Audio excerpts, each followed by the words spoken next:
রাগকে মনে জায়গা দিলে সম্পর্ক নষ্ট হয়।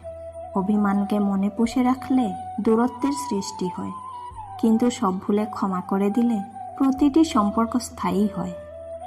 দরকার হলে একা থাকুন, কিন্তু মিথ্যে হাসি, মিথ্যে আশা, মিথ্যে ভালোবাসা, মিথ্যে বন্ধুত্ব এগুলো থেকে সবসময় দূরে থাকার চেষ্টা করুন। প্রতিটা সৎপুরুষ মানুষ নারীদের জন্য বটবৃক্ষের ছায়া, কারণ তারা সকল বাধাকে উপেক্ষা করে সাহসের সাথে এগিয়ে যায় নির্ভয়ে। জীবনে দুই ধরনের মানুষের থেকে দূরে থেকো, ব্যস্ত মানুষ আর স্বার্থপর মানুষ। কারণ ব্যস্ত মানুষ নিজের ইচ্ছে মতো কথা বলবে, আর স্বার্থপর মানুষগুলো নিজের দরকারে তোমার সাথে কথা বলবে। কঠিন এক পৃথিবী, মিথ্যা বললে সবাই তাড়াতাড়ি বিশ্বাস করে, আর সত্য বললে বলে প্রমাণ দাও। স্ত্রীকে পেয়ে মায়ের ভালোবাসা ভুলে যেও না। মনে রেখো, স্ত্রী তোমার সহধর্মিণী, আর মা কিন্তু তোমার গর্ভধারিণী।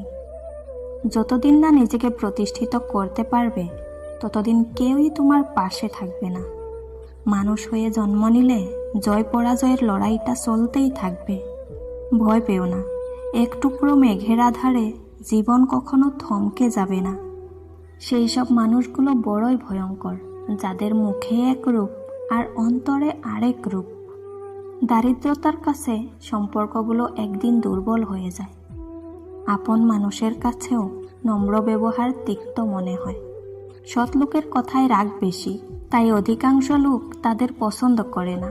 আর মিথ্যুকের কথায় রস বেশি, তাই অধিকাংশ লোকের প্রিয়জন হয় তারা।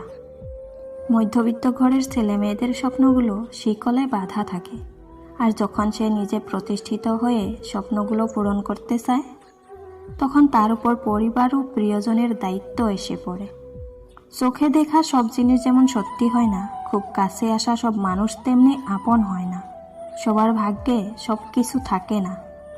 পরিস্থিতি মাঝে মধ্যে আমাদের এমন একটা অবস্থানে দাঁড় করিয়ে দেয়, মেনে নেওয়া ছাড়া আমাদের আর কিছুই করার থাকে না। কেউ যদি তোমাকে এড়িয়ে যেতে চায়, শত ভালোবাসা দিয়েও তুমি তাকে তোমার করে নিতে পারবে না।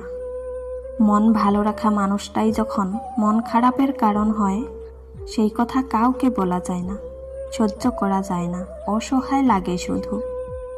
নিজের ব্যক্তিগত প্রবলেম হাইড করে মানুষের সাথে হাসি খুশিভাবে চলতে পারাটাই হয়তো মেচুরিটি। কথা দিয়ে কথা রাখাটা সৌন্দর্য, আর যেখানে কথা রাখা যাবে না, সেখানে কথা না দেওয়াটা আরও বেশি সৌন্দর্যের।